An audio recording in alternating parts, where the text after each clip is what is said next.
est la partie comprise entre le client et le centre local de rattachement du réseau de France Télécom. On distingue trois zones essentielles: la partie branchement, la partie distribution et la partie transport. La partie branchement est la partie reliant les clients au point de concentration.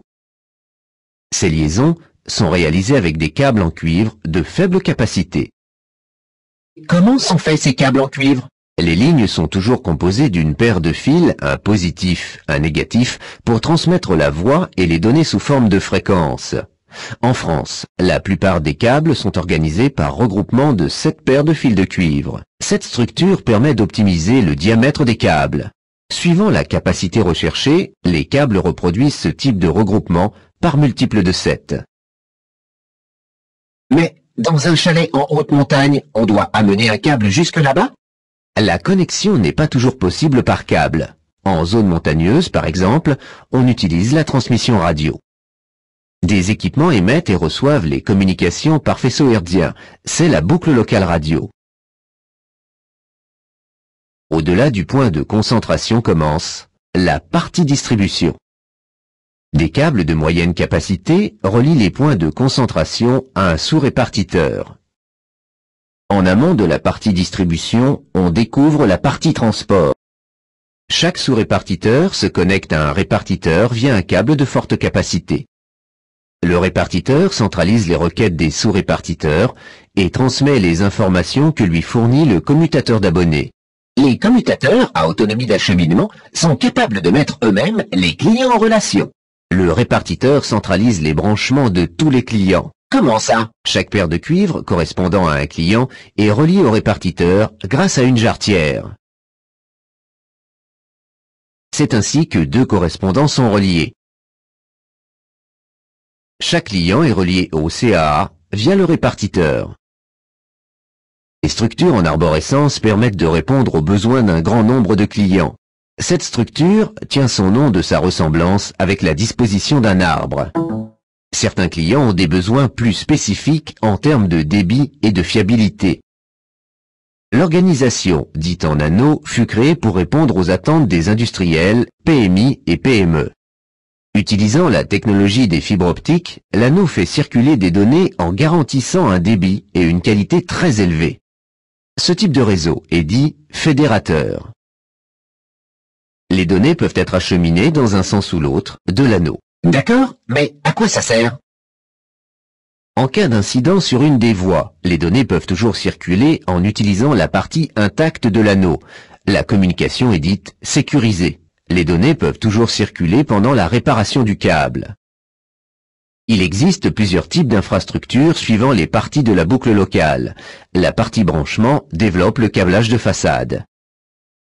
Généralement, les logements particuliers et les petits immeubles accueillent une paire de cuivres par ligne posée directement sur leur façade, tandis que la plupart des immeubles disposent d'une gaine technique chargée de recevoir les câbles de chaque résident. Dans ces deux cas, un point de concentration collecte les paires provenant des postes clients. Pour arriver jusque chez le client, le réseau peut être aérien ou souterrain. Des artères aériennes sont utilisées pour les parties distribution et branchement. Sensible aux conditions météorologiques, le réseau aérien doit également être protégé de la foudre, du vent, du soleil, des surtensions, de l'usure et des frottements. Les artères aériennes existantes sont régulièrement entretenues pour assurer la pérennité du service. France Télécom prévient les risques d'altération des lignes en faisant élaguer périodiquement les arbres.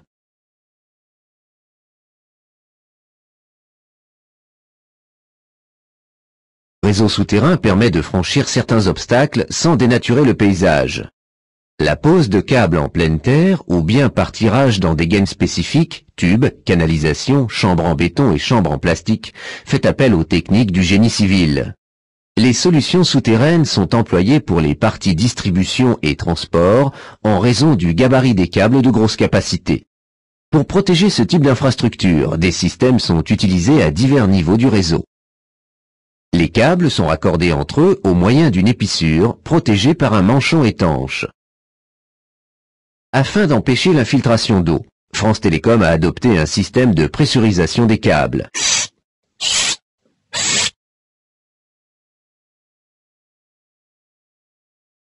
Si un câble est endommagé, l'air sous pression s'échappe et interdit à l'eau d'y pénétrer. La chute de pression au niveau d'un câble est le signe d'une défaillance. L'alerte est aussitôt donnée. Alerte! Les informations concernant les réseaux de la boucle locale sont stockées sur papier et sur ordinateur. C'est par là! Des applications informatiques permettent de superviser la boucle locale.